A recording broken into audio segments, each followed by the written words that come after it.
Lennox, Gearbox. Holloway ruled London's streets with the precision of a Formula One pit crew. Theo, clutch. Marlowe enforced loyalty with fear. Riley Voss charmed the city's elite into becoming loyal customers. And Mara Drayton engineered cars that could hide millions in cocaine without leaving a trace. Together, they transformed the capital into a high-octane trading floor for drugs until greed, betrayal, and a relentless detective brought their empire crashing down. London's underworld had seen plenty of gangs, but none operated like the crew led by Lennox. Gearbox. Holloway. He wasn't a thug in a tracksuit shouting orders in some back alley. He was a businessman with an obsession for cars and an eye for detail. While other crews sold drugs out of dingy flats or darkened street corners, Gearbox turned the trade into something slick, almost corporate. His men didn't linger on pavements. They gathered in underground parking garages on the top levels of multi-story car parks or along quiet industrial estates, where the hum of expensive engines became the soundtrack of their business. In these places, cocaine didn't exchange hands in crumpled plastic bags under flickering street lamps. Instead, it was passed inside custom key fobs, glove compartments, and hollowed-out gear sticks. Every meeting followed a system that looked more like the trading floor of the London Stock Exchange than a street gang's turf. The deals ran on a coding. A double flash of headlights signaled readiness, a sharp rev meant a price shift, and a slow cruise past meant a deal was off. It was fast, clean, and hard for anyone to trace, especially the police. Gearbox built the empire by leaning into the image of a car fanatic. He sponsored underground racing events, hosted meetups that doubled as mass trading sessions, and lured in clients who didn't want to be seen in the usual seedy spots. Rich young bankers, footballers, music producers, even a few minor royals. Anyone who wanted discretion and quality knew where to find him. And because he moved in circles that seemed far from the street crime most detectives chased, he operated without much interference for years. The gang's money flow was staggering. Every night, high-value transactions took place in bursts lasting only minutes. Cars would pull in, park beside each other. Windows would roll down just enough for a flash of a bag, and then engines would roar back to life. No words exchanged, no long conversations, just business. Every gram was accounted for, and every deal was recorded in Gearbox's personal ledger, written in a cipher only he understood. It was his insurance policy, his way of making sure nobody could double-cross him without being exposed. Theo, clutch. Marlowe, his right hand, was the enforcer who made sure deals went smoothly.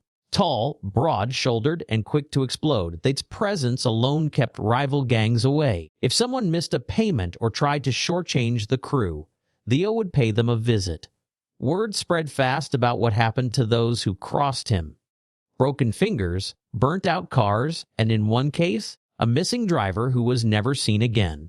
Riley Voss was the gang's face to the glamorous world. Smooth, charming, and well-dressed, he catered to the top-tier buyers. He could walk into a West End club and leave with 3 new clients before the first round of drinks arrived. Riley didn't just sell cocaine, he sold an image, pure, expensive, and untouchable.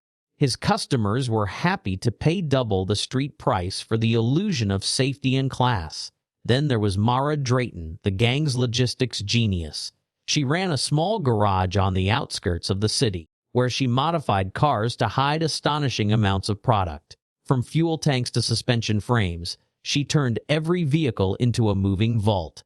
Her work was so flawless that even seasoned customs officers couldn't spot the modifications without tearing the cars apart. Together, they formed a tight unit that ran like a well-tuned engine. Every part had a function, every movement had a purpose, and no one dared to fall out of line. For Lennox, control was everything. He didn't tolerate sloppiness, and he didn't trust anyone outside his inner circle. His meetings were brief, his orders precise, and his punishments swift. But behind the polish and efficiency, there was something brewing. A subtle arrogance that came from years of outsmarting the law. The gang began to believe they were untouchable. Their cars cruised through the city like royalty, their names whispered in clubs and backrooms as if they were urban legends rather than real men and women. And while the police knew something big was happening, no one could pin down the details. Lennox didn't just want to run the business, he wanted to redefine it. In his mind, he wasn't a criminal, he was a market leader. The cocaine wasn't contraband, it was a luxury commodity. His meetings weren't deals, they were transactions between high-value clients. And London, with its restless nightlife and endless appetite for excess, was the perfect trading floor. What he didn't realize was that this very confidence, the flashy cars, the growing network, the whispers of his name, would be the same things that drew the wrong kind of attention. And once that attention locked onto him, the smooth machine he had built would face a test it wasn't designed to survive. Mara Drayton had built her reputation long before she joined Lennox Holloway's crew. She was known among car enthusiasts for her unmatched ability to rebuild an engine from scratch and make a wrecked vehicle roadworthy in a matter of days. But the skill that made her invaluable to the Top Gear gang was her talent for creating invisible hiding spaces. With a welder in one hand and a blueprint in the other, she could turn any car into a smuggler's dream without leaving a trace for police or customs to find. When she partnered with Lennox, the cocaine trade in London took on an entirely new level of sophistication. In her garage on the city's edge, she worked with the focus of a surgeon. Panels were hollowed out and resealed so perfectly that even a trained mechanic wouldn't suspect tampering. Fuel tanks were split into two compartments, one for patrol, the other for sealed vacuum-packed kilos of powder. Door frames, bumpers, spare tire cavities. No space was wasted. Every hiding spot was designed to be opened with a subtle mechanical trigger that only the gang knew about. These modifications allowed the gang to move massive quantities without drawing suspicion. The cars looked like pristine showroom models, some fresh from import lots, others custom, built with aftermarket upgrades that made them seem like nothing more than toys for wealthy drivers. The cocaine inside could cross boroughs, counties, even borders without a single raised eyebrow. Lennox had created an entire distribution model around these cars, ensuring every handoff happened in motion or during carefully planned stops. Theo Marlowe oversaw the security of these operations with a brutal efficiency. Every delivery was accompanied by an escort vehicle, usually driven by one of his most trusted men. Theo understood that speed was the gang's greatest weapon, and he made sure no handoff lasted more than 2 minutes. If a buyer was late or hesitant, the deal was canceled on the spot. The gang valued precision over profit, knowing that discipline kept them invisible. Riley Voss was the other key piece of the puzzle. His role was to connect with clients who wanted more than just drugs. They wanted status. He mingled in elite nightclubs and high-stakes poker rooms, weaving the gang into the social fabric of London's rich and reckless. To these clients, buying cocaine from the Top Gear gang wasn't just about the product, it was about the experience. They'd pull up in their Bentleys or Porsches, exchange a nod with Riley, and leave within minutes, knowing the delivery had been hidden in their car so discreetly they could drive through police checkpoints without fear. Each transaction was recorded in Lennox's master ledger, an encrypted notebook that only he could read. Mara kept no records at the garage. Her memory was her database. She could recall every modification, every hiding space, and every route the cars had taken. This level of compartmentalization meant that even if one part of the operation was compromised, the rest could keep running. Their efficiency was staggering. At their peak, they moved hundreds of kilos every month, with profits flowing in faster than they could launder them. Safe houses across London were stacked with cash, and high-end properties were bought through shell companies to disguise the fortune. The gang's cars became moving banks, their value far exceeding the cost of the luxury models themselves. For years, the police remained a step behind. Traffic stops revealed nothing. Sniffing dogs were often thrown off by the layers of metal and patrols shielding the cocaine. Mara's engineering made every bust attempt feel like a waste of time. Even when rivals tried to intercept shipments, Theo's convoy system ensured no one got close enough to make a move, but with every flawless delivery, the gang's confidence grew. The cars became flashier, the deals riskier, and the gatherings larger. What had once been tight, private meetings began to look like public showcases for the underground elite. And that inevitably began to draw attention from people outside their client list. Detective Colin Ashford, who had been following a separate trail of luxury car thefts, started noticing patterns. Certain cars, registered under false names, were showing up repeatedly in areas known for drug activity. They were never impounded, never ticketed, and always changed hands too quickly to track ownership. Unknown to the gang, the very modifications that had kept them safe were now creating a signature pattern, something no one else had thought to look for. Inside the garage, Mara worked unaware of the growing shadow over their empire. To her, it was business as usual. Another Bentley on the lift, another set of panels to modify, another high-paying client waiting for the keys. She believed their system was unbreakable, just as Lennox did. But in the world they operated in, perfection was the first sign of vulnerability. The machine they had built was running flawlessly, but they had no idea that every perfect rotation of the gears was leading them closer to the moment when it would all seize up.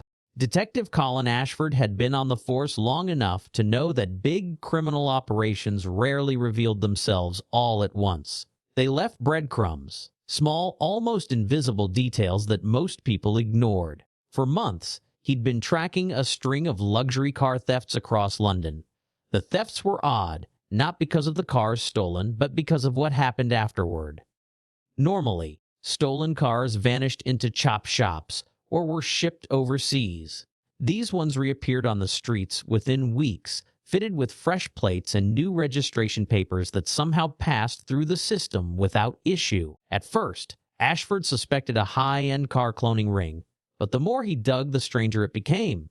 The owners of the stolen vehicles weren't filing insurance claims. Some didn't even report the thefts at all. It was as if they knew their cars were gone temporarily, only to be returned, upgraded, polished, and seemingly untouched. It didn't fit any known pattern of organized car crime. He began running surveillance on the areas where these cars resurfaced. That's when he noticed something unusual. In industrial estates and multi-story car parks, the same high-performance vehicles appeared in small, timed clusters. They never stayed long. One car would arrive, followed by another. Engines would idle, a brief pause, then both would pull away in opposite directions. Sometimes 3 or 4 cars would gather, but always for less than 5 minutes. The exchanges were too quick for conversation, and the drivers seemed to avoid making eye contact with each other. Ashford started logging number plates, only to discover that most didn't exist in the DVLA database. The few that did were registered to companies that turned out to be shell fronts with no employees, no real offices, and no paper trail beyond a rented post box. The deeper he went, the clearer it became. This wasn't just a car scam. Something bigger was hiding under the hood. The break came one night during a joint operation with the traffic unit. Officers pulled over a matty black Audi RS7 for speeding through the docklands. The driver was calm, polite, and well-dressed, but his story about where he'd been didn't add up. When the car was taken to the station for inspection, mechanics discovered a false compartment in the rear suspension frame. Inside were 12 tightly packed kilogram bricks of cocaine. It was the first physical evidence linking these mysterious cars to the drug trade. The seizure set off alarms within the department. Ashford had suspected drugs were involved, but the sophistication of the hiding place stunned even seasoned investigators. This wasn't the work of amateur smugglers. It was engineered by someone with deep mechanical knowledge and serious resources. Ashford pulled CCTV from nearby traffic cameras. What he found was a convoy. The Audi had been traveling alongside a silver BMW M5 and a red Jaguar F-Type in the hours before the stop. The other 2 cars had split off moments before the police intervened, disappearing into the night. The footage confirmed what Ashford already suspected. These cars were part of a network, moving product through the city with military precision. The challenge was figuring out who was behind it. The drivers were ghosts. No criminal records, no fixed addresses, and no connections that showed up in police databases. The only common link was the vehicles themselves, each one showing subtle customizations that Ashford's team began to catalog. Special welding patterns, aftermarket parts fitted in unusual ways, and a recurring make of imported tires that wasn't common in the UK. It was enough to convince him that the operation had a single source, possibly a garage that specialized in high-end modifications. He didn't know it yet, but he was circling closer to Mara Drayton's workshop. The discovery of the Audi's hidden stash didn't immediately topple the network, but it shifted the balance. For the first time, the police had a tangible lead, something to justify surveillance warrants and more aggressive tactics. Ashford began mapping the locations where these quick exchanges happened, noting the times, the cars involved, and the routes they took afterward. Patterns started to form. The same areas, the same types of vehicles, the same short bursts of activity. Unknown to Lennox, Holloway, and his crew, the invisible cloak they'd operated under for years was beginning to fray. They had run their business like clockwork, but now there was a clock ticking against them. One that Ashford intended to run out.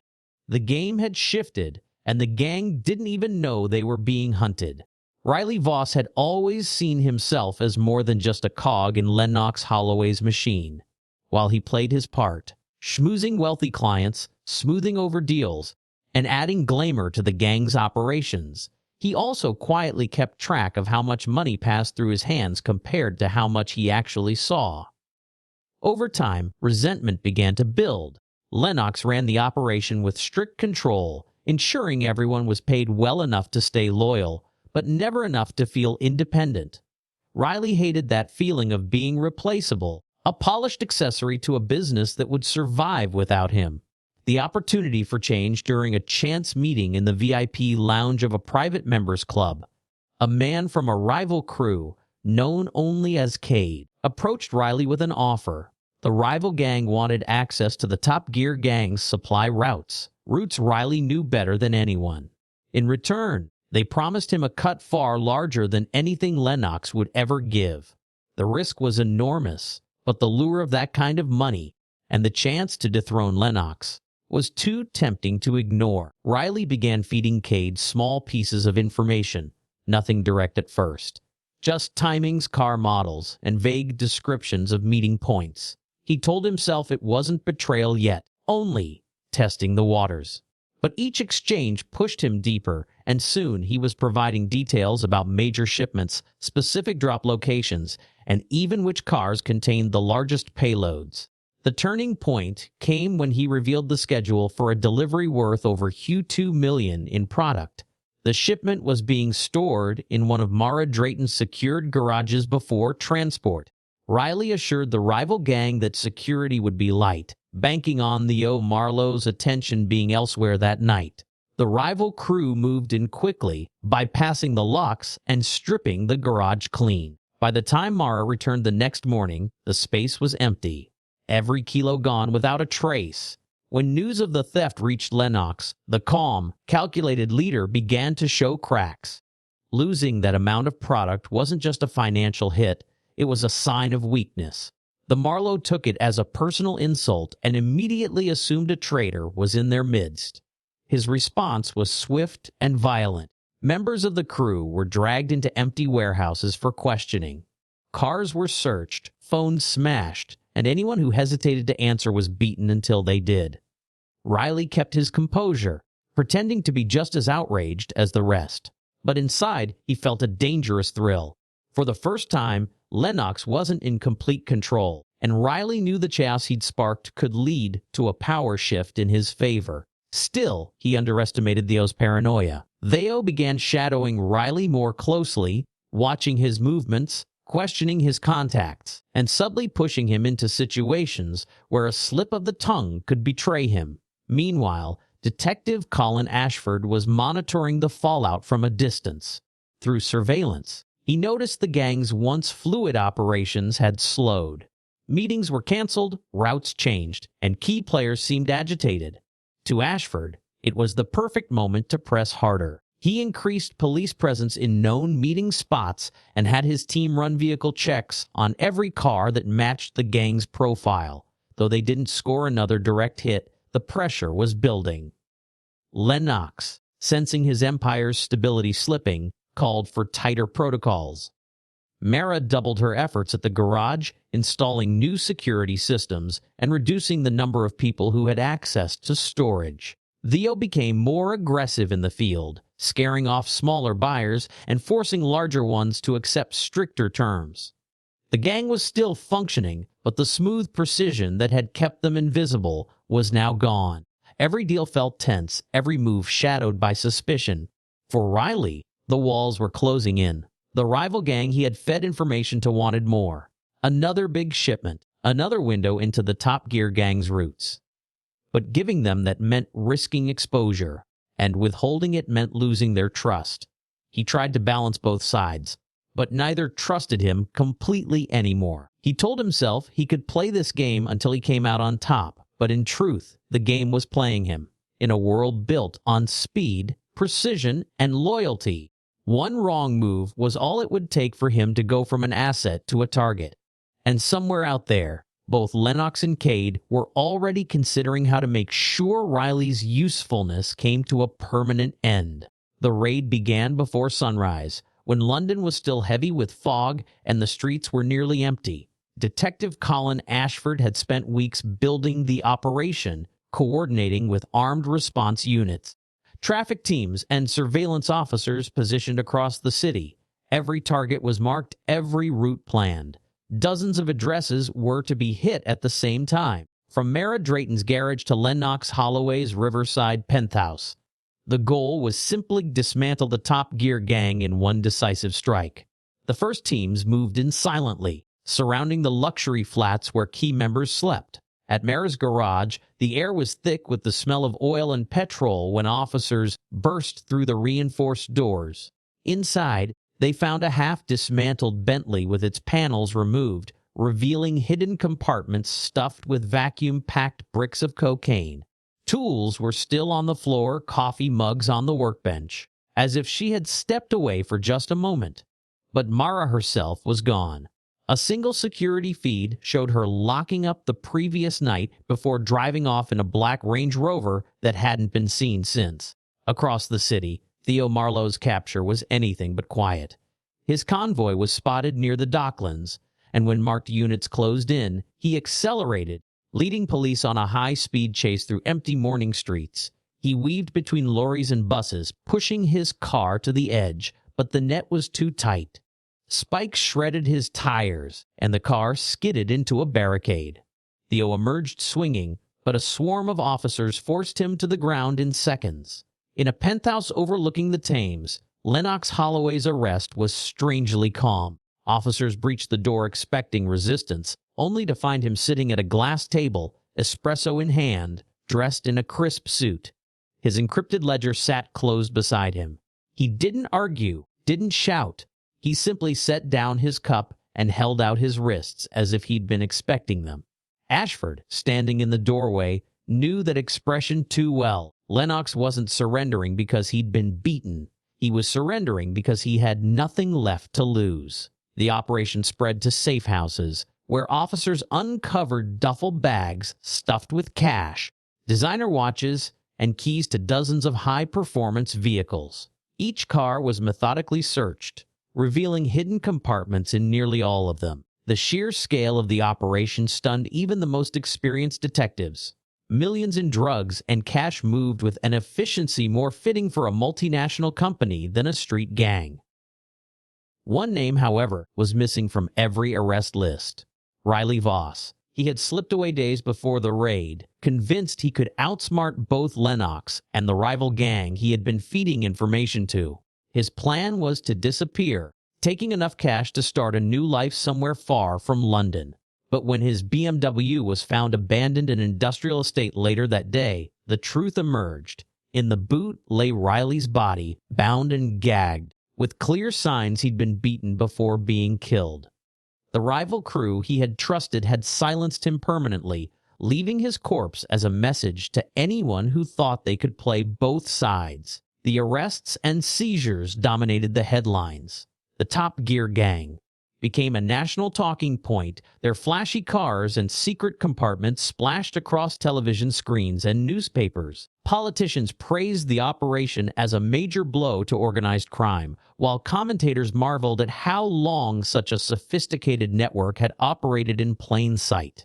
Behind the scenes, though, Ashford knew the victory was only partial. Mara Drayton's disappearance was troubling. She was the engineering brain behind the entire smuggling system, and her absence meant those skills could easily be sold to another network. The encrypted ledger recovered from Lennox remained locked, and without the key, it was impossible to know the full list of clients or suppliers. Even in custody, Lennox kept his composure, answering questions with a faint smile that suggested he still held cards the police hadn't seen. In the weeks that followed, smaller gangs moved quickly to fill the gap left by the Top Gear Gang's collapse.